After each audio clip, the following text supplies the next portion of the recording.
Hello everyone, welcome to the next video of Indian Express Explain series for prelims 2025 April month के current affairs हम already cover कर चुके हैं explain pages से। Now this is the first video of May month. So start करते हैं lookout circular से।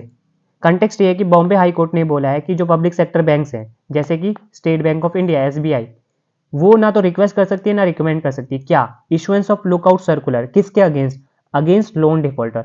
और बॉम्बे हाई कोर्ट ने एक और काम किया है, उन्होंने जो प्रोविजन थे ना सेंट्रल गवर्नमेंट के ऑफिस मेमोरेंडम से, जिसकी वजह से PSBs के पास ये पावर आई थी कि वो रिकमेंड कर सके और रिक्वेस्ट कर सके इशुएंस ऑफ लुकआउट सर्कुलर, उसको भी रद्द कर दिया है। ठीक है, उसको भी सेट असाइड कर दिया है। राइट, ये तो कंटेक्स्ट है ना। और ये जो लुकआउट सर्कुलर है उनको कौन इशू करता है? Bureau of immigration, and it comes under ministry of home affairs. किसी पर्सन के अगेंस्ट अगर लुकआउट सर्कुलर इशू होता है तो उसका मतलब ये है कि जो अथॉरिटीज़ हैं, जो इमिग्रेशन अथॉरिटीज़ हैं, वो उस पर्सन को इंडिया से बाहर जाने से रोकेंगी। They will prevent that person to travel abroad, कि वो विदेश भाग के ना चला जाए। ठीक है, सो इस केस में जो लोन ले रखा है जिसने और डिफॉल्ट कर रहा है, डेटर है ना, लोन चुकाया नहीं है और वो विदेश जाने की कोशिश कर रहा है, और पब्लिक सेक्टर बैंक जैसे कि SBI ने रिकमेंड किया है कि भाई प्लीज़ इसके अगेंस्ट लुकआउट सर्कुलर इशू कर दीजिए, तो अथॉरिटीज़ जो इमिग्रेशन अथॉरिटीज़ हैं उनको रोक देंगी जाने से, विदेश नहीं जा पाएंगे। ठीक है, आप देखो 2010 में गवर्नमेंट ने एक ऑफिस मेमोरेंडम इशू किया था, तो उसी के बेसिस पे ये लुकआउट सर्कुलर जारी होते हैं। 2018 में गवर्नमेंट ने क्या किया था कि हम ऐसे पर्सन को विदेश जाने से रोकेंगे जिसके विदेश जाने से इंडिया का इकोनॉमिक इंटरेस्ट हर्ट होता है। फिर उसी ईयर में 2018 में गवर्नमेंट ने एक और क्लॉज इंट्रोड्यूस किया इस ऑफिस मेमोरेंडम में, जिसमें जो स्टेट बैंक ऑफ इंडिया उसके चेयरपर्सन और बाकी managing director and chief executive officer of other public sector bank, उनको ये पावर दे दी कि भाई आप ना रिक्वेस्ट कर सकते हो और रिकमेंड भी कर सकते हो इमिग्रेशन अथॉरिटीज़ को कि भाई जो लोन डिफॉल्टर्स हैं ना उनके अगेंस्ट लुकआउट सर्कुलर जारी करो। तो ये बेसिस था, तो इस बेसिस पे SBI और बाकी पब्लिक सेक्टर बैंक है ना रिक्वेस्ट कर सकते थे। राइट, ये ऑफिस मेमोरेंडम में ये था और बॉम्बे हाई कोर्ट ने ये प्रोविजन को अब रद्द कर दिया है। ठीक है, अब कोर्ट ने क्या बोला है? कोर्ट ने बोला कि fundamental right to travel abroad cannot be curtailed by executive action without any government statute or controlling statutory provision। तो आर्टिकल 21 के अंदर we have fundamental right to travel abroad, और इसको आप कर्टेल नहीं कर सकते एक एग्जीक्यूटिव एक्शन से। आप कानून लेकर आओगे तब बात मानेंगे हम, ठीक है, तब चलेगा। So without any government statue मतलब लॉ। ठीक है, सो एग्जीक्यूटिव एक्शन से आप कर्टेल नहीं कर सकते fundamental right to travel abroad under article 21। और दूसरा इसमें क्या था कि सिर्फ पब्लिक सेक्टर बैंक्स रिक्वेस्ट कर सकते हैं, रिकमेंड कर सकते हैं issuance of lookout circular. Private sector bank क्यों नहीं? प्राइवेट सेक्टर बैंक क्यों नहीं? तो ये जो क्लासिफिकेशन किया आपने PSB और प्राइवेट सेक्टर बैंक के बीच में, कोर्ट ने बोला ये इनवैलिड क्लासिफिकेशन है, it is not permissible, it is impermissible classification, और ये आर्बिट्रेरी क्लासिफिकेशन है अंडर आर्टिकल 14। ठीक है, it goes again article 14 right to equality के अगेंस्ट जाता है। आप ऐसे जो क्लासिफिकेशन कर रहे हो पब्लिक सेक्टर बैंक और प्राइवेट सेक्टर बैंक के बीच में, वो इनवैलिड है, नॉट परमिसिबल।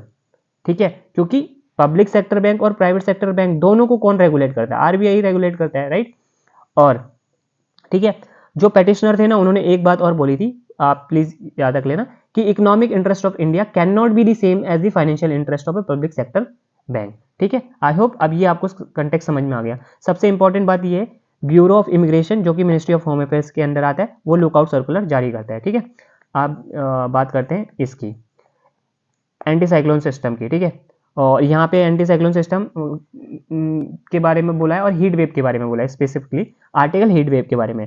देखो, हीट वेव का मतलब क्या है?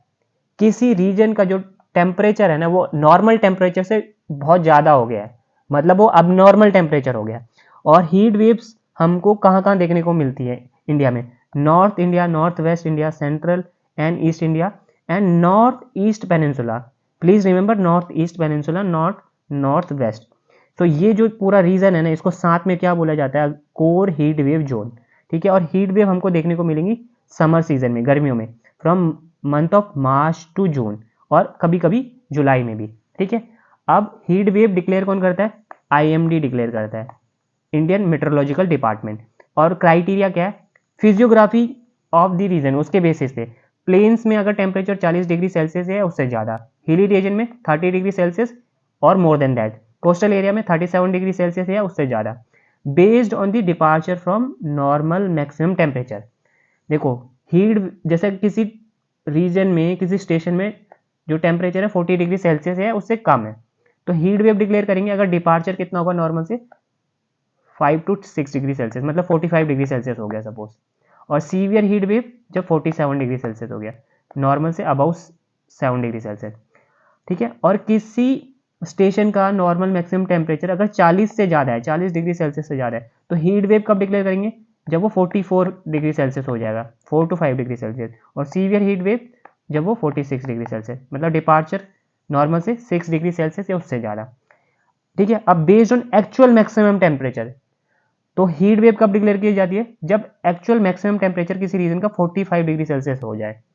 और सीवियर हीट वेव जब एक्चुअल मैक्सिमम टेम्परेचर कितना हो जाए, 47 डिग्री सेल्सियस हो जाए। ठीक है, अब ये यहाँ पे बोला है कि अप्रैल में हीट वेव्स हमको क्यों देखने को मिली, तो पहला रीजन एल नीनो की वजह से। तो जब एल नीनो आता है, तो इंडिया में जो मानसूनल रेनफॉल है वो कम हो जाती है। ठीक है, और हमको हीट वेव देखने को मिलेगी, right. So multiple and extended heat wave spells can be witnessed in India. ठीक है, तो टेम्परेचर राइज हो जाता है, extreme temperature rise you can see. El Nino क्या होता है, it is a weather phenomena और which you can say abnormal warming of surface water in equatorial Pacific Ocean, which leads to extreme heat in many parts of the world and the ocean, including India. ठीक है, अब ये हो गया, पहला तो reason था एल नीनो की वजह से। दूसरा, एंटी साइक्लोनिक सिस्टम बना हुआ था सदर्न पेनिनसुला और साउथ ईस्टर्न कोस्टल एरिया में। तो जब एंटी साइक्लोनिक सिस्टम बनता है, एंटी साइक्लोन सिस्टम बनता है, तो क्या होता है, it is a high pressure system, और जिससे क्या होती है, एयर सिंक करती है, सब्सिडेंस ऑफ एयर होता है, सब्सिडेंस ऑफ एयर। ठीक है, यहाँ पे लिखा हुआ, यस, एयर सब्सिडेंस होता है। ठीक है, तो क्या होता है, तब एयर फोर्सफुली आप नीचे जा रही है वो, so it will generate heat on the surface closer to earth. ठीक है, इसलिए। और जब एंटी साइक्लोनिक एयर फ्लो होता है, तो इसमें क्या होता है, जो विंड है ना, वो लैंड से सी की तरफ जाएगी, लैंड से सी की तरफ जाएगी। ठीक है, अगर वो सी से लैंड की तरफ आती तो क्या होती, ये होती सी ब्रीज होती, और सी ब्रीज से क्या होता, जो लैंड है वो थोड़ा ठंडा हो जाता, कूल हो जाता है, बट यहाँ पे ऐसा भी नहीं हो रहा। ठीक है, और क्या फेवरेबल कंडीशन है हीट वेव के लिए, ठीक है, ये विजन से मैंने उठाया। ठीक है, एंटी साइक्लोन हमने देख लिया, क्योंकि सब्सिडेंस ऑफ एयर हो रहा है। ठीक है, यह एयर सिंक कर रही है और वो फिर हीट जनरेट करती है ग्राउंड पे। एब्सेंस ऑफ मॉइस्चर, एटमोस्फेयर में आपके मॉइस्चर नहीं है। देखो अगर मॉइस्चर होता तो मॉइस्चर क्या करेगा, हीट को एब्जॉर्ब कर लेगा, हीट को एब्जॉर्ब कर लेगा, लेकिन मॉइस्चर नहीं होगा, तो यानी हीट वेव आपको देखने को मिलेगी। और क्लाउडलेस स्काई, अगर क्लाउड्स होते तो क्या क्या करते, ठीक है, क्लाउड्स होते तो ये क्या करते, जो सनलाइट है उसको रेडिएट बैक, है ना, उसको वापस स्पेस में, ठीक है, रेडिएट कर देते। लेकिन जब क्लाउड ही नहीं है, तो डायरेक्टली जो सनलाइट है वो कहाँ पे पड़ेगी, वो कहाँ पे पड़ेगी, ग्राउंड पे पड़ेगी। ठीक है, कहाँ पे पड़ेगी, ग्राउंड पे पड़ेगी। ठीक है, उसके बाद प्रेजेंस ऑफ और prevalence of hot dry air over a region. अब ये जो ड्राई एयर होती है ना, it is a reservoir of heat. ठीक है, और ड्राई एयर क्या करती है, it will allow solar radiation, मतलब सोलर रेडिएशन को इजीली ग्राउंड पे पहुंचा देगी। ठीक है, ड्राई एयर। ठीक है, और गर्म हो जाएगा धरती हमारा।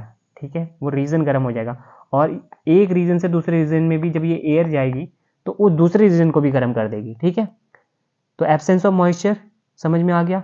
ठीक है, क्लाउडलेस स्काई समझ में आ गया, एंटी साइक्लोन की वजह से और हॉट ड्राई एयर की वजह से। ठीक है, सो ये कुछ फेवरेबल कंडीशन है फॉर हीट वेव। अब बात करते हैं बैलेंस फर्टिलाइजेशन के बारे में। देखो हमारे जो फार्मर्स हैं ना, वो बहुत ज़्यादा यूरिया यूज़ कर रहे हैं, या डाई अमोनियम फॉस्फेट यूज़ कर रहे हैं, या MOP यूज़ कर रहे हैं, जिसको बोलते हैं म्यूरेट ऑफ पोटाश। और गवर्नमेंट चाहती है कि ये फार्मर ये ना करें, डिस्करेज करना चाहती है गवर्नमेंट कि फार्मर इतना ज़्यादा यूरिया, इतना ज़्यादा ये डीएपी और एमओपी यूज़ ना करें, क्योंकि इसमें सिर्फ क्या होता है, प्राइमरी न्यूट्रिएंट्स होते हैं, वो भी हाई कंसंट्रेशन में। ठीक है, तो इसलिए गवर्नमेंट बैलेंस फर्टिलाइजेशन को प्रमोट करना चाहती है। बैलेंस फर्टिलाइजेशन का मतलब क्या है कि उस फर्टिलाइजर में जिसको आप अप्लाई कर रहे हो उसमें प्राइमरी न्यूट्रिएंट्स भी हो, सेकेंडरी न्यूट्रिएंट्स भी हो और माइक्रो न्यूट्रिएंट्स भी हो, और राइट प्रोपोर्शन में हो, based on the soil type and crop की रिक्वायरमेंट के अकॉर्डिंग हो। अब प्राइमरी न्यूट्रिएंट्स क्या होते हैं, nitrogen, phosphorus and potassium, NPK, NPK. ठीक है, सेकेंडरी कैल्शियम, मैग्नीशियम, सल्फर। ठीक है, और micro nutrients iron, zinc, copper, manganese, boron, molybdenum. ठीक है, सो ये है बैलेंस फर्टिलाइजेशन। ठीक है, तो ये क्लियर है। अब प्रीलिम्स के पर्सपेक्टिव से कुछ और इन्फॉर्मेशन देखो, 2010 में जब यूपीए सरकार थी, मनमोहन जी की सरकार थी, तो उन्होंने nutrient based subsidy program start किया था। इसके अंदर क्या किया जाता था कि जो फर्टिलाइजर है, जैसे कि NPKS, ये सारे न्यूट्रिएंट्स हैं, तो उस फर्टिलाइजर बैग के ऊपर पर किलोग्राम सब्सिडी देते थे। पर KG subsidy was fixed for NPKNS, ये न्यूट्रिएंट है ना, नाइट्रोजन, फॉस्फोरस, पोटेशियम, सल्फर। तो आइडिया क्या था कि फार्मर ना ये यूरिया ना यूज़ करे, डाई अमोनियम फॉस्फेट यूज़ ना करे और एमओपी यूज़ ना करे, और क्या यूज़ करें, क्या यूज़ करें, कॉम्प्लेक्स फर्टिलाइजर यूज़ करें जिसमें आपको ये सब देखने को मिले, नाइट्रोजन भी हो, फॉस्फोरस भी हो, पोटेशियम भी हो, सल्फर भी हो, और बाकी और न्यूट्रिएंट्स हो, बैलेंस्ड प्रोपोर्शन में हो और कंसंट्रेशन उनका कम हो। ठीक है, तो इस जो एनबीएस को स्टार्ट किया था गवर्नमेंट ने, ये फेल हो जाती है। क्यों फेल हो जाती है? क्योंकि इसमें यूरिया को इंक्लूड नहीं किया गया था, और यूरिया का प्राइस एमआरपी जो है सरकार ने कंट्रोल करके रखा है कि भाई इस एमआरपी से ज़्यादा आप बेच नहीं सकते। ठीक है, तो यूरिया का कंजम्पशन इंक्रीज हुआ। ठीक है, through the 10 years of the UPA and Modi government, दोनों यूपीए के टाइम पे भी और मोदी गवर्नमेंट के टाइम पे भी। तो इसलिए nutrient based subsidy scheme fail हो गई, क्योंकि यूरिया उसमें इंक्लूड नहीं था। Please remember this. ठीक है, अब ना पिछले कुछ सालों में हमको ये देखने को मिल रहा है कि जो नॉन यूरिया फर्टिलाइजर्स हैं उनको भी गवर्नमेंट ने प्राइस कंट्रोल के अंदर ले आए हैं, मतलब इनका भी एमआरपी फिक्स कर दिया है। ठीक ठीक है, एमआरपी फिक्स कर दिया है। तो देखो, और देखो अभी जो डाई अमोनियम फॉस्फेट है, डाई अमोनियम फॉस्फेट, इसका एमआरपी ना लेस है। किससे? जो कॉम्प्लेक्स फर्टिलाइजर्स है ना, कॉम्प्लेक्स फर्टिलाइजर का जो पैसा है, इसको खरीदने में फार्मर को ज़्यादा पैसा लगेगा, और डाई अमोनियम फॉस्फेट वो कम लगेगा। तो अब क्या हो रहा है कि डाई अमोनियम फॉस्फेट का यूज़ फार्मर ज़्यादा कर रहे हैं, so it has become new urea. ठीक है, और होना क्या चाहिए, कॉम्प्लेक्स फर्टिलाइजर सस्ते होने चाहिए। ठीक है, यही तो गवर्नमेंट चाहती थी ना कि कॉम्प्लेक्स फर्टिलाइजर का यूज़ हो, राइट, क्योंकि उसमें राइट अमाउंट ऑफ न्यूट्रिएंट्स होंगे बैलेंस प्रोपोर्शन में।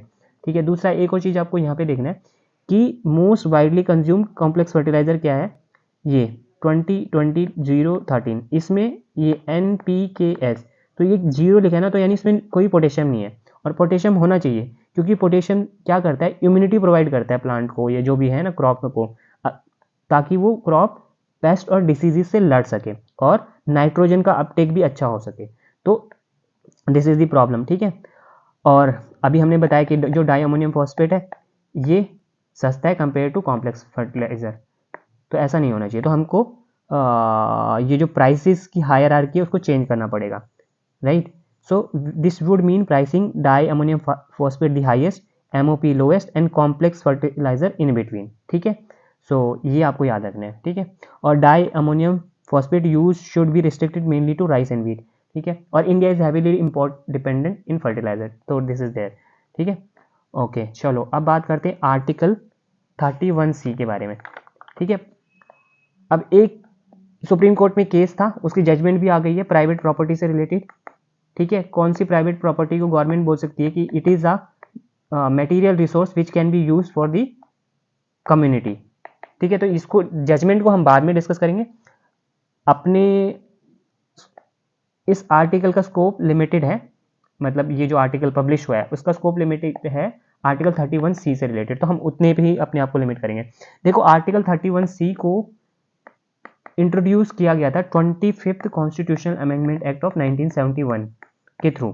ठीक है, और इसमें ये बोला गया था कि कोई लॉ जो ना क्या कर रहा है, या तो आर्टिकल 39B को इम्प्लीमेंट कर रहा है या आर्टिकल 39C को इम्प्लीमेंट कर रहा है। 39B में क्या है, 39B में यहाँ पे देखो, material resource of the community are distributed to serve the common good, है ना। तो जो कम्युनिटी का मटेरियल रिसोर्स है उसको डिस्ट्रीब्यूट किया जाएगा कॉमन गुड को इंश्योर करने के लिए। और 39C में क्या है, to prevent the concentration of wealth, ठीक है। Wealth and means of production should not be concentrated. So concentration of wealth नहीं होना चाहिए और concentration of means of production नहीं होना चाहिए। तो ऐसा कोई लॉ जो 39B और 39C ये directive principle of state policies को इंप्लीमेंट करता है, तो ऐसे लॉ को आप इनवैलिड डिक्लेयर नहीं कर सकते या वॉइड डिक्लेयर नहीं कर सकते, even if it is violating article 14, 19, 31, ठीक है। 14 पता है right to equality, 19 freedom of expression, 31 right to property. और पहला चीज, तो ऐसा कोई लॉ जो 39B और 39C को इंप्लीमेंट करता है, उस लॉ को आप इनवैलिड डिक्लेयर नहीं कर सकते, चाहे वो आर्टिकल 14, 19, 31 को वायलेट ही क्यों ना करता हो, इसके अगेंस्ट ही क्यों ना जाता हो। और दूसरा, ऐसा कोई लॉ किसी भी कोर्ट में क्वेश्चन नहीं हो सकता, ठीक है। तो ये 31 ऐसा किस में बोला गया, आर्टिकल 31C में बोला गया, ठीक है। ऐसा आर्टिकल 31C में बोला गया, ठीक है। अब क्या होता है, केशवानंदा भारती जजमेंट आती है 1973 की, ठीक है। इस जजमेंट में सुप्रीम कोर्ट बोलता है कि जो सेकंड वाला प्रोविजन है ना, ये हमको नहीं चलेगा। क्यों नहीं चलेगा, क्योंकि भाई किसी कोर्ट में क्यों नहीं क्वेश्चन हो सकता है। वो सुप्रीम कोर्ट बोलता है judicial review is part of basic structure of the constitution, ठीक है। तो ये प्रोविजन उन्होंने स्ट्राइक डाउन कर दिया, ठीक है। पहला वाला प्रोविजन ठीक है चलेगा। फिर 42nd कॉन्स्टिट्यूशनल अमेंडमेंट एक्ट 1976 लेकर आती है सरकार, और इसमें वो क्या करती है सरकार, ये जो 31C है ना, इस आर्टिकल 31C, इसका स्कोप एक्सपेंड कर देती है। इसका स्कोप क्या कर देती है, एक्सपेंड कर देती है। तो अब इस एक्सपेंडेड आर्टिकल 31C में यह था कि कोई भी कानून, कोई भी लॉ जो ना किसी भी DPSP को इंप्लीमेंट करता हो, उसको वॉइड नहीं डिक्लेयर किया जाएगा, उसको इनवैलिड नहीं डिक्लेयर किया जाएगा, ठीक है। ये सिर्फ 39B और 39C नहीं, ऐसा कोई भी लॉ जो अब किसी भी DPSP को इंप्लीमेंट कर रहा है, उसको आप इनवैलिड डिक्लेयर नहीं करोगे, राइट। तो इसका मतलब क्या हो गया, जो फंडामेंटल राइट्स हैं, fundamental rights they were made subordinate to directive principle of state policies, right. फिर इसके बाद आती है मिनर्वा मिल जजमेंट ऑफ 1980। तो इसमें क्या करता है सुप्रीम कोर्ट, ठीक है। इसमें सुप्रीम कोर्ट बोलता है नहीं ऐसा नहीं चलेगा, ठीक है। तो इसमें बोलता है सुप्रीम कोर्ट कि जो 39B और 39C को इंप्लीमेंट करने के लिए आप कोई लॉ ला रहे हो, ठीक है, दैट कैन बी एक्सेप्टेड, और वो आर्टिकल 14 और 19 को वायलेट भी कर रहे हैं, तो तब भी हमको चलेगा, ठीक है। लेकिन ये जो आप बोल रहे हो ना कोई भी DPSP, वो नहीं चलेगा। तो DPSP were made subordinate to fundamental right except ये 39B और 39C, राइट। और जो आर्टिकल 31 था, ये तो आपको पता है ना, it was abolished with 44th constitutional amendment act of 1978, right.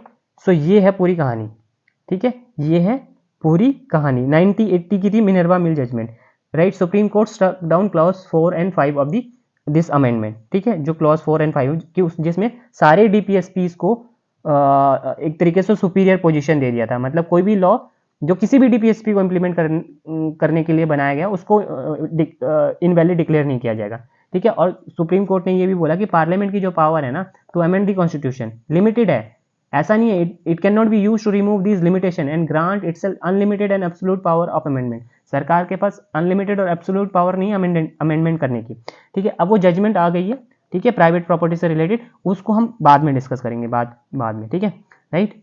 और एक बात ध्यान रखना, बुकर प्राइज किसके लिए मिलता है, लिटरेरी वर्ल्ड में मिलता है। आप कोई बुक वगैरह लिख रहे हो तो तब मिलता है, ठीक है, राइट। सो ये आपको क्लियर है।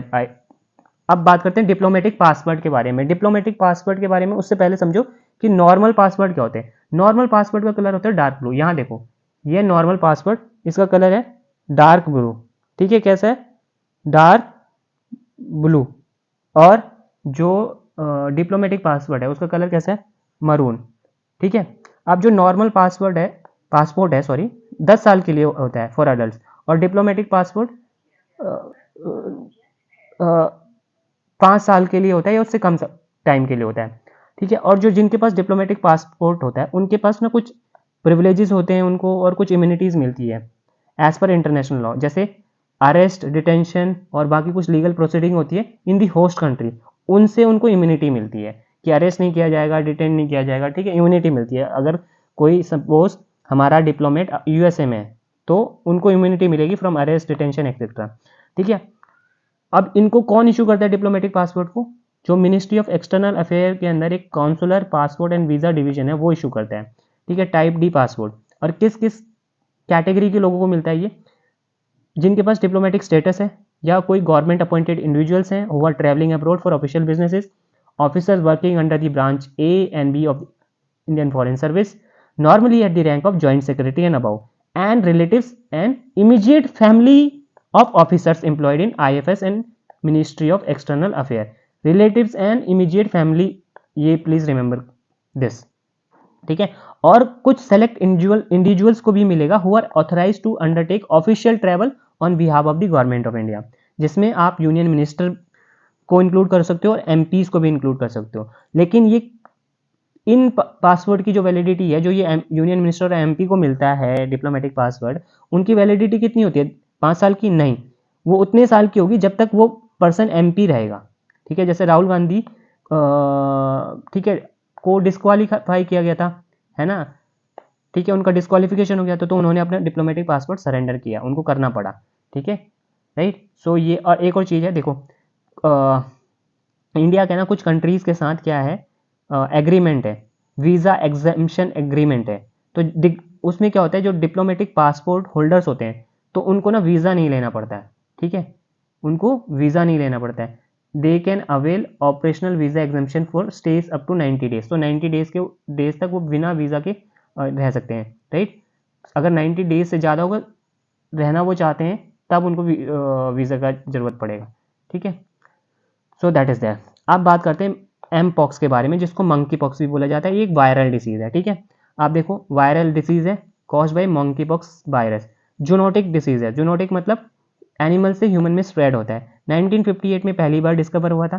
ट्रॉपिकल रेन फॉरेस्ट में हमको देखने को मिलता है, सेंट्रल एंड वेस्ट अफ्रीका के। ठीक है, और सेल्फ लिमिटेड डिसीज़ है, मतलब सिम्टम्स 2 से 4 हफ्ते तक रहेंगे।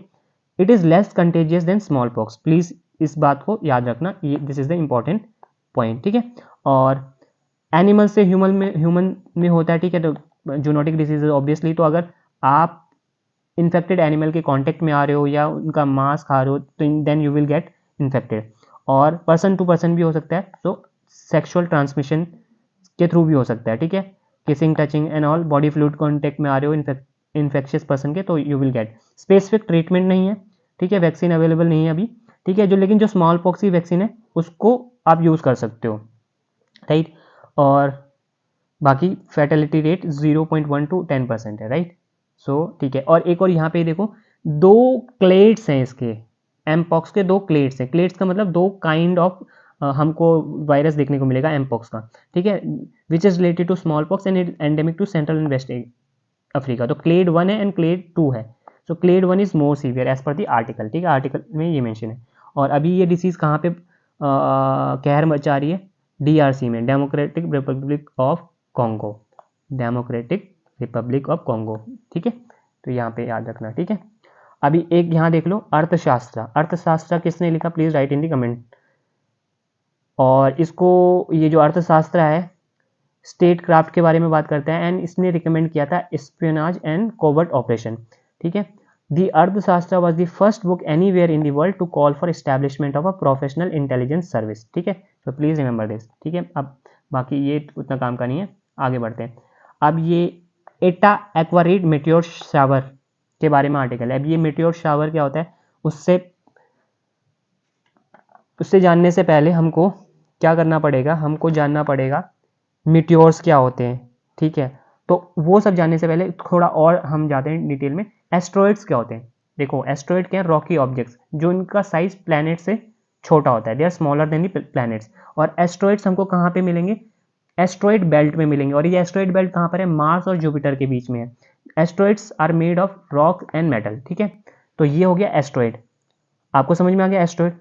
अब उसके बाद आप समझो कि ये कॉमेट्स, कॉमेट्स क्या होते हैं? They are the icy object, मतलब आइस और डस्ट से बने होते हैं और ये सन के अराउंड चक्कर लगाते हैं, ठीक है। और ये हमको कहाँ पे देखने को मिलेंगे? ओर्ट क्लाउड और क्यूपियर बेल्ट में ये ओरिजिनेट होते हैं, ठीक है। और जब ये सन के पास आते हैं ना तो ये गैसेस रिलीज करते हैं, ठीक है। उससे क्या होता है? एक ब्राइट हेड और एक लॉन्ग टेल क्रिएट होती है, यहाँ पे जैसे आप इमेज पे देख सकते हो। उसके बाद होते हैं मिट्योर्स, मिट्योर्स, ठीक है। अब मिट्योर्स को समझने से पहले आपको ये जानना है, एक होता है मीटेरोइड, मीटेरोइड, ठीक है। और मीटेरोइड क्या है? जो एस्ट्रॉइड है ना, एस्ट्रॉइड के टुकड़े हैं, fragments. So fragments of asteroids are known as meteoroid, meteoroid, right, meteoroid, ठीक है। और जब जो मीटेरोइड किसी प्लैनेट के एटमॉस्फेयर में एंटर करता है, प्लैनेट्स के एटमॉस्फेयर में एंटर करता है, उसको बोलते हैं मीटियोर्स, उसको बोलते हैं मीटियोर्स, ठीक है, मीटियोर। और उसके बाद आता है मीटियोराइट्स। अब ये प्लैनेट के एटमॉस्फेयर में ना ज्यादातर मीटियोर्स क्या होंगे? वो जल जाएंगे, बर्न अप हो जाएगा, जल जाएगा, ठीक है, वो इस तरीके से। लेकिन अगर कुछ बच जाता है, कुछ बच जाता है और वो धरती पे आके गिरता है या किसी प्लैनेट के सरफेस पे आके गिरता है, तो उसको बोलते हैं मीटियोराइट्स, मीटियोराइट्स। तो ये लास्ट स्टेज है। सो मीटियोरॉइड, रॉइड, मीटियोर्स एंड मीटियोराइट, ठीक है, समझ में आया? मीटियोरॉइड क्या है? फ्रेगमेंट है किसके? एस्ट्रॉइड्स के। और मीटियोर्स जो किसी प्लैनेट के एटमॉस्फेयर में एंटर करते हैं और फाइनली वो बर्न अप हो जाते हैं, ठीक है। They are also known as shooting stars, ठीक है। सो ये मीटियोर्स है, ये आप समझ में आ गया, ठीक है। तो comets are composed of dust, rock and ice and orbit the sun in highly elliptical orbit etcetera etcetera, ठीक है। They are orbiting the sun beyond Neptune in Kuiper belt and distant Oort cloud, ये हमने देख लिया, ठीक है। और उसके बाद मीटियोर्स क्या होते हैं ये हमने समझ लिया। अब मीटियोर शावर क्या होता है? मीटियोराइट भी क्या होता है वो हमने समझ लिया कि जो ग्राउंड को हिट कर देता है, जैसे कि यहाँ पे मैंने लिखा है, ये है ना, ये तो राइट। अब मीटियोर शावर क्या होता है? मीटियोर शावर हमको तब देखने को मिलेगा जब हमारा जो अर्थ है, पृथ्वी है, वो ना किसी कॉमेट के ऑर्बिटल प्लेन के पास से गुजरता है, ठीक है। तो वहाँ पे क्या होता है कि जो कॉमेट की के ना लेफ्ट ओवर जो डस्ट पार्टिकल्स वगैरह होते हैं, तो ना वो अर्थ के एटमॉस्फेयर से इंटरेक्ट करते हैं, तो उसकी वजह से बहुत सारे तरीके से हमको ये लाइट्स दिखने को मिलती है, ठीक है, यूनिक कलर की, ठीक है। सो एटा एक्वारिड मेटियोर शावर अभी फॉर्म हुआ है। क्यों फॉर्म हुआ है? क्योंकि जो धरती है it has passed through the orbital plane of Halley comet. So comet के ऑर्बिटल प्लेन से जब अर्थ पास होता है तो वहां पे क्या होता है? जो डस्ट पार्टिकल्स वगैरह हैं उनका इंटरेक्शन होता है अर्थ के एटमॉस्फेयर से, तो इस तरीके के मेटियोर शावर देखने को मिलता है, ठीक है। सो हेली कॉमेट हमको 76 ईयर में देखने को मिलता है। It takes this takes about 76 year to orbit the sun once, तो ये प्लीज याद रखना, ठीक है। और लास्ट टाइम हमको हेली कॉमेट कब देखने को मिला था? 1986 में, ठीक है। तो 76 ईयर्स में देखने को मिलता है, ठीक है, राइट। सो अब ये एटा एक्वारिड मेटियोर शावर हमको 22 में देखने को मिला, ठीक है, 22 वाला है, ठीक है। और अभी अभी भी इस ईयर, ठीक है, 2024 में, राइट। सो ये बहुत रैपिड स्पीड से आ रहा था, ठीक है, बहुत ज़्यादा स्पीड थी इसकी, ठीक है। एक और चीज़ यहाँ पे याद करना, अर्थ ग्रेजर्स क्या होते हैं? They are long meteors which appears to skim the surface of the earth, ठीक है। So that is there. अब इसमें ये आर्टिकल में जल्दी जल्दी कर लेते हैं। 97 का जब 1977 का 97 बोलो 1977 का जब लोकसभा इलेक्शन हुआ था तो पहली बार नॉन कांग्रेस सरकार बनी थी। सो ठीक है, और उसके प्राइम मिनिस्टर कौन थे? मोरारजी देसाई थे। अब देखो कंटेक्स्ट क्या है, क्या होता है 1973 में अहमदाबाद में स्टूडेंट्स ना प्रोटेस्ट करते हैं कि भाई हॉस्टल का जो मेस है ना उसमें आपने दाम बहुत ज़्यादा बढ़ा रही है, प्राइसेस बहुत ज़्यादा बढ़ रही है, मेस चार्ज बहुत ज़्यादा बढ़ गया। तो प्रोटेस्ट होता है और ये प्रोटेस्ट स्प्रेड हो जाता है, और इतना स्प्रेड होता है कि जो गुजरात के सीएम थे चिमन भाई पटेल, उनको रिजाइन करना पड़ता है, ठीक है। इसको नवनिर्माण आंदोलन का नाम देते हैं, ठीक है। इकोनॉमिक हार्डशिप और करप्शन भी हो रहा होता है वहाँ पे गुजरात में। फिर 1974 में क्या होता है, बिहार में स्टूडेंट प्रोटेस्ट करने लगते हैं और वो ना सोशलिस्ट लीडर जयप्रकाश नारायण जी के पास जाते हैं कि भाई हमारे मूवमेंट को आप लीड करो, ठीक है। तो उस टाइम तक ना जयप्रकाश नारायण और जेपी जी ने बोला था कि मैं पॉलिटिकल जो एक्टिविटीज़ है उसमें पार्टिसिपेट नहीं करूंगा, खुद ही उन्होंने बोला था पहले लोकसभा इलेक्शन के बाद। लेकिन अब उनको दिखता है कि भाई स्टूडेंट का जो एबिलिटी है ना वो बहुत ज़्यादा है, वो ना एक सरकार को गिरा सकते हैं और एक चीफ मिनिस्टर को फोर्स कर सकते हैं रिजाइन करें, ठीक है। तो वो एंटर करते हैं और जून 5 1974 को 1974 को वो एक स्लोगन देते हैं। क्या बोलते हैं? वो बोलते हैं संपूर्ण क्रांति, हमको टोटल रिवोल्यूशन चाहिए, मतलब पॉलिटिकल एरेना में हो, इकोनॉमिक में, social, cultural, intellectual, educational, spiritual change हमको रिक्वायर्ड है, ये मांगता है हमको। अब दूसरा इंदिरा जी का डिस्क्वालिफिकेशन के बारे में बात करते हैं। 1971 का इलेक्शन होता है, इंदिरा जी डिफीट करती हैं राजनारायण, जो कि सोशलिस्ट लीडर थे रायबरेली सीट से। तो रायबरेली सीट से इंदिरा जी जीतती हैं। तो ये राजनारायण साहब हाई कोर्ट बोलते कि भाई यहाँ पे ना इलेक्टोरल माल प्रैक्टिस हुई है। और इलाहाबाद हाई कोर्ट के जो जज होते हैं जगमोहन लाल सिन्हा, वो बोलते हैं राजनारायण जी आप सही बोल रहे हो, और वो क्या करते हैं, राजनारायण साहब को विनर डिक्लेयर कर देते हैं और Indira was अनसीटेड from the Lok Sabha, ठीक है। अब क्या होता है, इंदिरा गांधी जी जाती हैं सुप्रीम कोर्ट। तो सुप्रीम कोर्ट के जो जज होते हैं जून 24 1975 में, जज का नाम है VR कृष्ण अय्यर, वो बोलते हैं आपका जो डिस्क्वालिफिकेशन है वो तो ठीक है, लेकिन हम आपको ऑफिस में बने रहने देते हैं, आप प्राइम मिनिस्टर के ऑफिस में अभी रह सकते हो, you can be the prime minister, जब तक आपका जो अपील है ना वो रिजॉल्व ना हो जाए पूरी तरीके से, ठीक है। तो क्या होता है फिर ना, अगले ही दिन इंदिरा जी क्या करती हैं, जो प्रेसिडेंट फखरुद्दीन अली अहमद होते हैं उनको बोलती हैं कि इमरजेंसी लागू कर दो। तो इमरजेंसी वही प्रोक्लेम कर देते हैं president under article 352 of the constitution.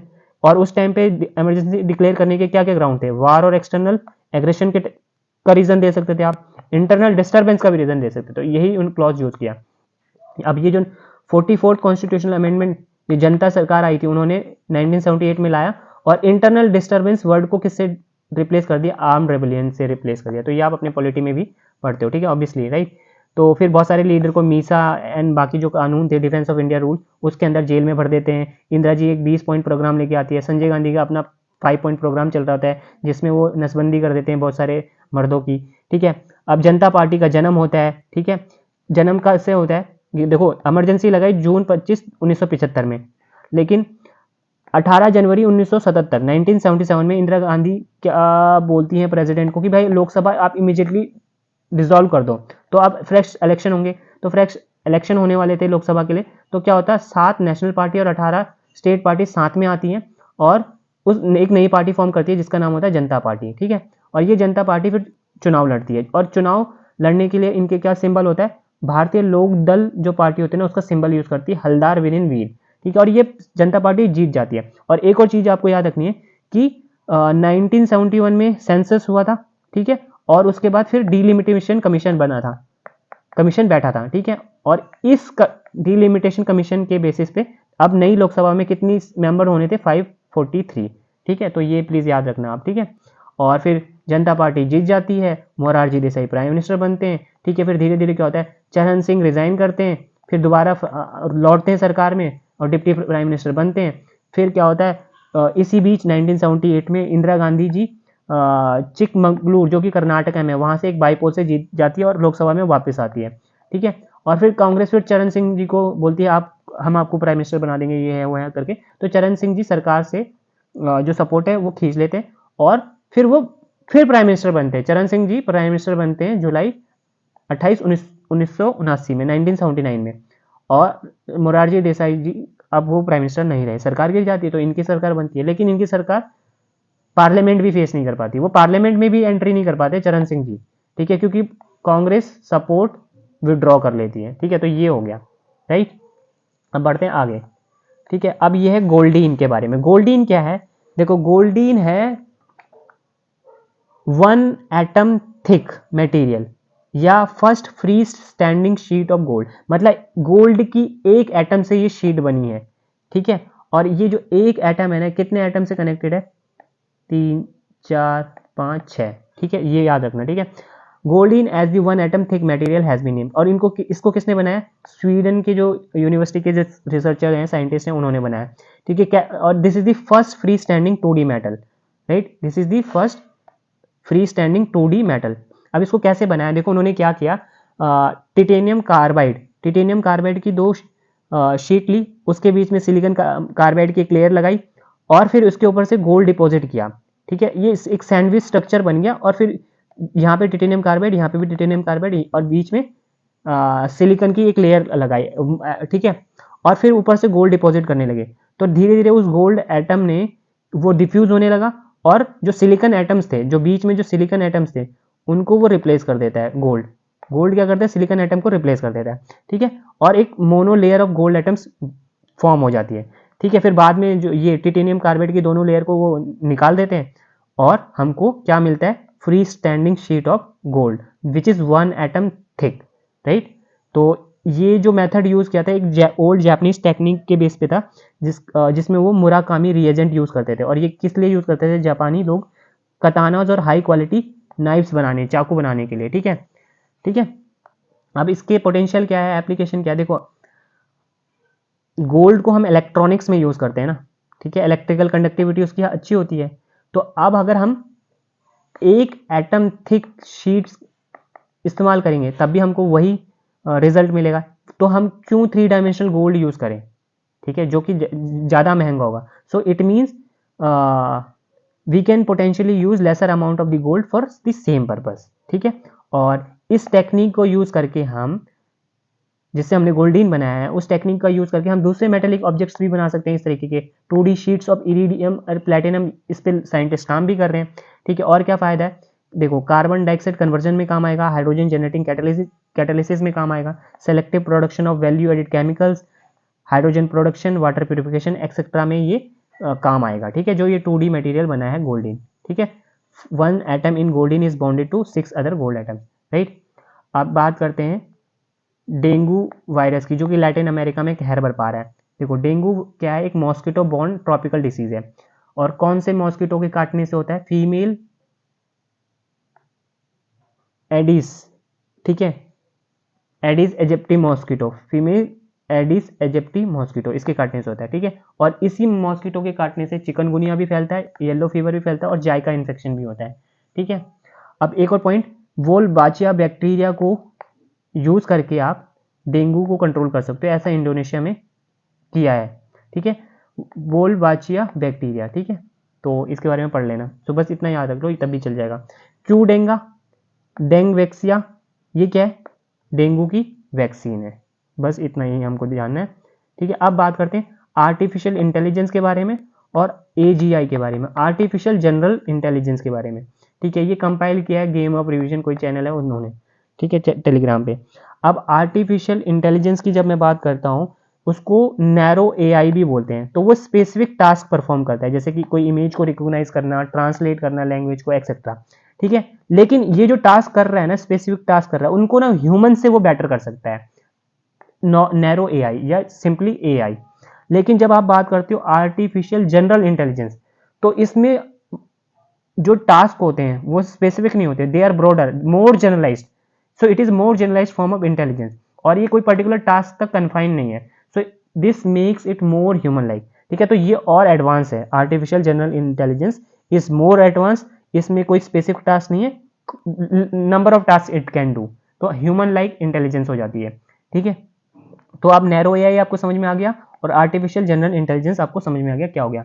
अब ट्यूरिंग टेस्ट, ठीक है, Turing test, father of theoretical computer science and AI कौन थे, एलन ट्यूरिंग। सो इन्होंने ट्यूरिंग टेस्ट डेवलप किया था। इस ट्यूरिंग टेस्ट में क्या होता है कि जैसे मान लो कि कोई मशीन के साथ आप इंटरेक्ट कर रहे हो, और आप ये डिटेक्ट नहीं कर पाए कि वो आप मशीन के साथ इंटरेक्ट कर रहे हो, आपको नहीं पता है कि सामने जिसके साथ आप बात कर रहे हो, चैट कर रहे हो, ठीक है, इंटरनेट पे, क्या वो मशीन है या ह्यूमन है, अगर आप डिटेक्ट नहीं कर पा रहे हो, तो इसका मतलब है कि ट्यूरिंग टेस्ट के अकॉर्डिंग वो मशीन ने ह्यूमन इंटेलिजेंस डेमोन्स्ट्रेट कर दिया है, राइट। अब जो आर्टिफिशियल जनरल इंटेलिजेंस है वो हेल्थ केयर में यूज हो सकता है, डायग्नोसिस के लिए, डिसीज डायग्नोसिस के लिए, ट्रीटमेंट प्लानिंग के लिए, और पर्सनलाइज मेडिसिन प्रोवाइड करने के लिए, ठीक है। और बहुत सारे प्रोसेस ऑटोमेटिक हो जाएंगे, ओवरऑल डिसीजन मेकिंग बेटर हो जाएगी, रियल टाइम एनालिसिस हो पाएगा, मार्केट प्रिडिक्शन हो पाएगा AGI का यूज़ करके, ठीक है। लेकिन कुछ इशू है, इशू क्या है, इन्वायरमेंटल इम्पैक्ट। देखो बहुत ज़्यादा एनर्जी कंजम्पशन होगा ना, ये जो मशीन चलाने में बहुत ज़्यादा एनर्जी कंजम्पशन होगा, ठीक है, ई वेस्ट जनरेट होगा, बहुत सारे जॉब्स हैं दैट विल बी लॉस्ट, है ना, लोगों की जो नौकरियां चली जाएंगी, सोशो इकोनॉमिक डिस्पैरिटी बढ़ जाएगी, पावर कुछ लोगों के हाथों में ही कंसंट्रेटेड रहेगी, जो जो AGI को कंट्रोल करेंगे उनके हाथों में ही पावर रहेगी, ठीक है। और नई सिक्योरिटी वल्नरेबिलिटीज़ देखने को मिल सकती है। गवर्नमेंट क्या कर रही है, रेगुलेशन ही नहीं लेकर आ पाएगी, गवर्नमेंट हमेशा कैचिंग अप कर रही है, ठीक है। ये जो टेक्नोलॉजी है बहुत तेज़ी से एडवांस कर रही है, लेकिन गवर्नमेंट उसको रेगुलेट नहीं कर पाएगी प्रॉपरली, ठीक है। और अगर हम डिपेंडेंट हो गए हैं इस AGI पे, तो हम अपनी बहुत सारी स्किल्स और कैपेबिलिटीज़ को लूज़ कर देंगे, ठीक है, राइट। और AGI can out do human beings, so making its action difficult to understand and predict, ठीक है। तो जो साइंस फिक्शन में हम देखते हैं कि AGI ह्यूमन वेलबींग के अगेंस्ट काम करने लगेगा, ह्यूमंस को मारने लगेगा, ठीक है, समथिंग लाइक दैट, ठीक है। सो रेगुलेट करने की जरूरत है प्रॉपरली, राइट। अब बात करते हैं आगे। अब ये स्टार लाइनर क्या है भाई? स्टार लाइनर एक रियूजेबल क्रू कैप्सूल है जिसके थ्रू एस्ट्रोनॉट को इंटरनेशनल स्पेस स्टेशन में ले जाने की कोशिश हो रही है। और स्टार लाइनर किसका है? बोइंग कंपनी का है, ठीक है। ये हम पहले भी डिस्कस कर चुके हैं बोइंग के बारे में, अमेरिकन एरोस्पेस कंपनी है। अभी जो नासा है वो, उसको अगर अपने एस्ट्रोनॉट्स को इंटरनेशनल स्पेस स्टेशन में पहुंचाना है तो एक प्राइवेट कंपनी है जिसका नाम है स्पेस एक्स, उसके रॉकेट और उसके जो कैप्सूल है उनका यूज़ करते हैं। स्पेस एक्स किसकी कंपनी है? मस्का, ठीक है। तो ये है, ठीक है, राइट। अब यहाँ पे देख लो, इसमें बात करी है फॉर्मल इक्वालिटी की और सब्सटैंटिव इक्वालिटी की। फॉर्मल इक्वालिटी का मतलब है कि रूल्स सबके लिए सेम है, so treating everyone same regardless of the outcome, ठीक है। इससे इनइक्वालिटीज़ क्रिएट हो सकती हैं और सोशली जो डिसएडवांटेज लोग हैं उनको कुछ ज़्यादा फायदा नहीं होगा।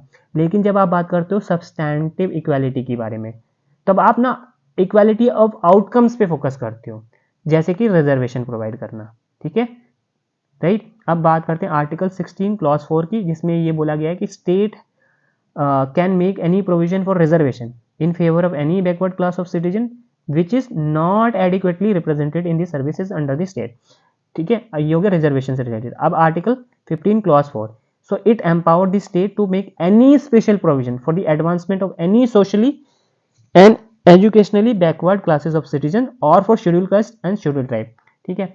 अब यहाँ पे देख लो, एक सच्चर कमेटी की रिपोर्ट है जो बोलती है कि मुस्लिम कम्युनिटी बहुत ज़्यादा बैकवर्ड है, ठीक है। और ये आप अपने कोई मीन्स के आंसर में भी लिख सकते हो, ठीक है। अब बात करते हैं पेस्टिसाइड्स के बारे में, ठीक है। So food safety and standard authority of India, ठीक है, जो कि कंट्री का एपेक्स फूड सेफ्टी रेगुलेटर है, इन्होंने क्या किया है, इन्होंने इंक्रीज कर दिया है the default limit for pesticide residue present in spices. Spices में कितना पेस्टिसाइड रेजिड्यू हो सकता है उसका जो लिमिट है ना, उसको इंक्रीज कर दिया। कितना इंक्रीज कर दिया? 0.0 mg पर केजी था, अब हो गया 0 mg पर केजी, मतलब 10 गुना इंक्रीज कर दिया, ठीक है। अब ये जो न्यू डिफॉल्ट लिमिट है वो किस केस पे एप्लीकेबल होगी, किस स्पाइसेस पे एप्लीकेबल होगी? जहां पे कोई इंडियन रेगुलेशन नहीं है या कोई international standards maximum residue limits specify नहीं कर रहे हैं। मतलब इंडियन रेगुलेशन के अकॉर्डिंग या इंटरनेशनल स्टैंडर्ड के अकॉर्डिंग MRL जिस स्पाइसेस पे स्पेसिफाइड नहीं है वहां पे ये एप्लीकेबल होगा, और जहां ये MRL ऑलरेडी स्पेसिफाइड है तो वहां पे जो जरूरत ही नहीं है, ठीक है। अब ये क्यों किया है? देखो, जो MRL है ना, मैक्सिमम रेजिड्यू लिमिट, अब ये क्या होता है? It is the highest amount of pesticide residue that is legally tolerated in any food product. मतलब इससे ज़्यादा नहीं होना चाहिए, अगर इससे ज़्यादा होगा तो ह्यूमन हेल्थ के लिए हार्म होता है। तो MRL के अंदर जब आप बात करते हो तो वो पेस्टिसाइड को भी कंसिडर करता है और मेटाबोलाइट्स को भी कंसिडर करता है। मेटाबोलाइट क्या होते हैं? जो ना पेस्टिसाइड धीरे धीरे टूट जाएंगे, टूट के ना वो छोटे छोटे कंपाउंड बनाते हैं, उनको मेटाबोलाइट बोलते हैं। तो इसकी वजह से क्या होता है? Higher level of pesticide residue test के दौरान हमको डिटेक्ट कर पाते हैं हम, ठीक है। और अगर आप ये 0.1 से अगर पेस्टिसाइड रेजिड्यू कम होता है 0 mg पर केजी, तो ना उसको डिटेक्ट करना ही डिफिकल्ट हो जाता है। तो डिटेक्ट करना थोड़ा इफेक्टिव हो जाए, थोड़ा आसान हो जाए, इसलिए लिमिट्स को इंक्रीज किया। देखो, अब पेस्टिसाइड्स की लिमिट है ना कि इतना हो सकता है स्पाइसेस में एंड ऑल, ठीक है। तो वो ह्यूमन हेल्थ को हार्म नहीं करता है, क्योंकि MRLs they are design to much lower than that the level which can pose harms to human. अब ये जो MRLs है, मैक्सिमम रेजिड्यू लिमिट्स, इनको डिसाइड किया जाता है, पीरियोडिकली रिव्यू भी किया जाता है based on the field trial data, जो कंपनीज किसको प्रोवाइड करती है? Central insecticide board and registration committee को। सो प्लीज रिमेंबर दिस, ठीक है। और 295 से ज़्यादा pesticides they are registered with this CIBRC, ठीक है, ठीक है। अभी देखो, ये कुछ पेस्टिसाइड्स के नाम है: metalaxyl and metalaxyl M, myclobutanil, spiromesifen, thiamethoxam, ठीक है। सो ये ठीक है। सो अब ये यहाँ पर एक चीज़ है, Rafah border crossing, all eyes on Rafah. Rafah क्या है? राफा ये है, ये राफा ये है, this is the only crossing between Gaza and Egypt. सो गाजा से आपको इजिप्ट में जाना है, ये साउथ गाजा है, तो गाजा से इजिप्ट में जाना है तो आपको राफा क्रॉसिंग करनी पड़ेगी, ठीक है। तो ठीक है, तो दिस इज देयर, ये मैप देख लो। अभी इसी कंटेक्स्ट में हम यहाँ भी देख लेते हैं, ये वेस्ट बैंक है, ये गाजा है जिस जहाँ पर इसराइल ने बहुत सारी बमबारी करी थी, ये हाइफा है, हाइफा में पोर्ट है अदानी जी का, ठीक है। दिस इज तेल अवीव, ठीक है। This is West Bank, this is Golan Heights, ठीक है, सीरिया से कैप्चर किया था 1967 में इसराइल ने, ठीक है। और ये ठीक है, ये डेड सी है, डेड सी में कौन सी रिवर जा रही है प्लीज़ बताना। This is the country of Jordan, ये इजिप्ट है, दिस इज सिनाई पेनिनसुला, ठीक है। अब यहाँ पे एक बार दोबारा देख लेते हैं, this is Golan Heights, this is Sea of Galilee जिसको सी ऑफ टिब्रियास भी बोलते हैं, ठीक है। This is Dead Sea, Dead Sea में कौन सी रिवर जा रही है प्लीज़ बताना। एस्कलोन, तेल अवीव, हाइफा, ठीक है। और ठीक है, ये जॉर्डन है, ये सीरिया है, ठीक है, सीरिया के प्रेसिडेंट ने भाग गए यहाँ से, ये इजिप्ट है, ठीक है, right. So this is there. एक बात यहाँ पे देखो, ऑपरेशन ब्लू स्टार 1984 में हुआ था, इसके अंदर क्या किया गया था, जो जर्नैल सिंह भिंडरा वाले थे उनको गोल्डन टेम्पल से भगाया गया, बाहर निकाला गया, ठीक है, राइट। और फिर इंदिरा गांधी जी की मृत्यु होती है, उनके 2 बॉडीगार्ड्स होते हैं, उनको गोली मार देते हैं ऑन October 31, 1984, ठीक है।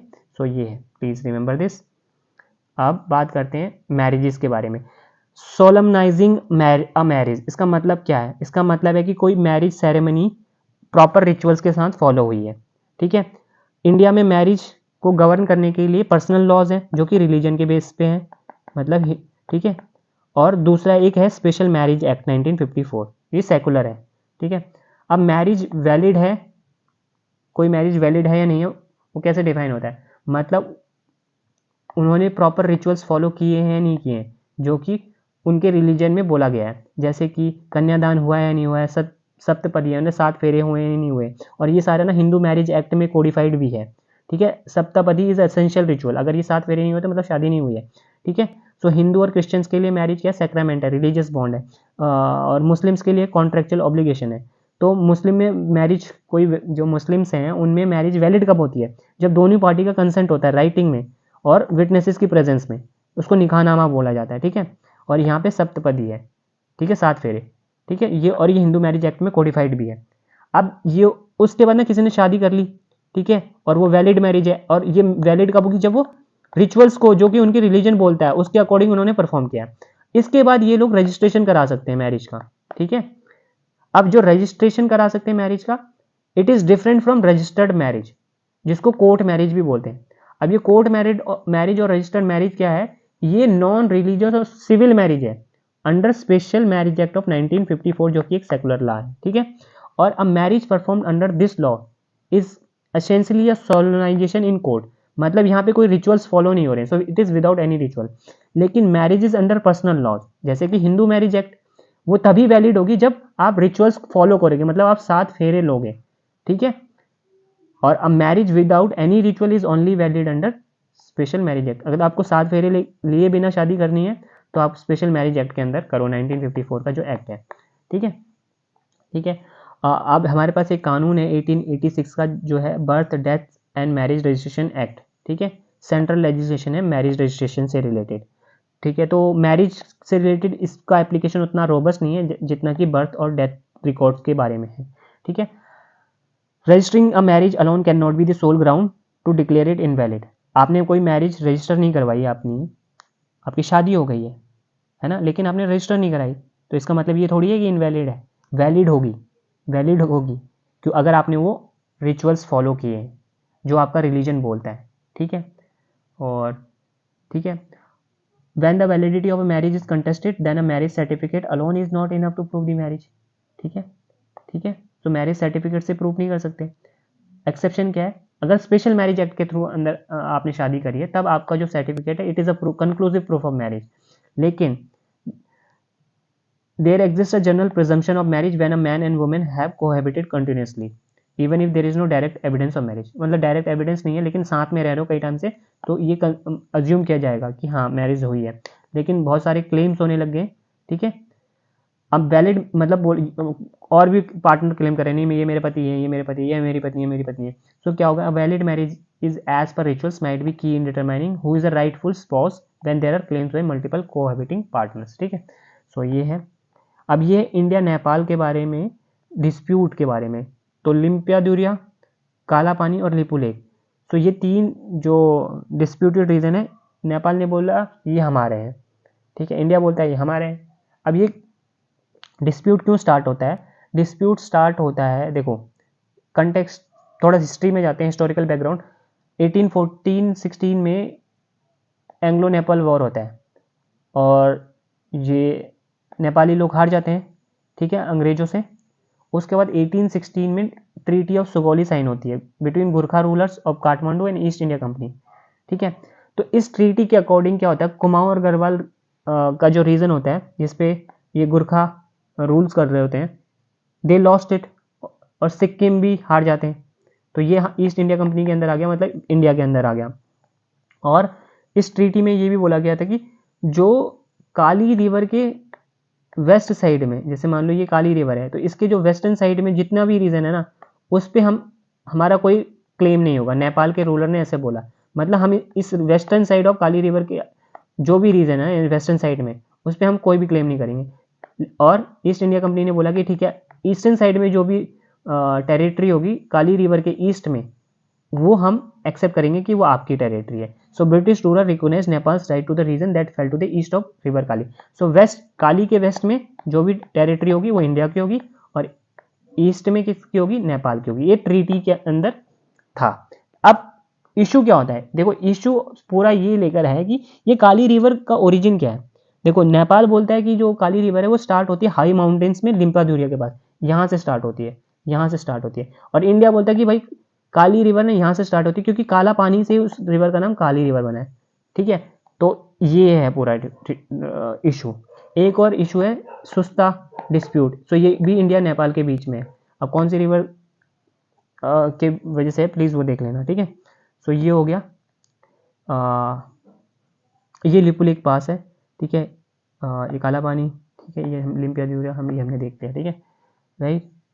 हाँ एक और ये देख लो, ठीक है, एक और एक देख लेते हैं, दिस इज डन। या मार्केट इकोनॉमी और नॉन मार्केट इकोनॉमी, ठीक है। वियतनाम ने बोला है बिडेन एडमिनिस्ट्रेशन को कि प्लीज़ हमारा जो नॉन मार्केट इकोनॉमी का टैग है उसको चेंज कर दो और हमको मार्केट इकोनॉमी बोलना स्टार्ट कर दो, क्योंकि इस बहाने अगर हम आपने हमको नॉन मार्केट इकोनॉमी का टैग दे रखा है और हम पे आप बहुत ज़्यादा एंटी डंपिंग ड्यूटी लगाते हो, जो भी हमारे प्रोडक्ट आपके वहाँ आते हैं उस पर आप एंटी डंपिंग ड्यूटी लगा देते हो। देखो कोई इकोनॉमी को यूएसए मार्केट इकोनॉमी या नॉन मार्केट इकोनॉमी टैग देता है तो उसको डिसाइड करने के लिए कुछ फैक्टर्स हैं।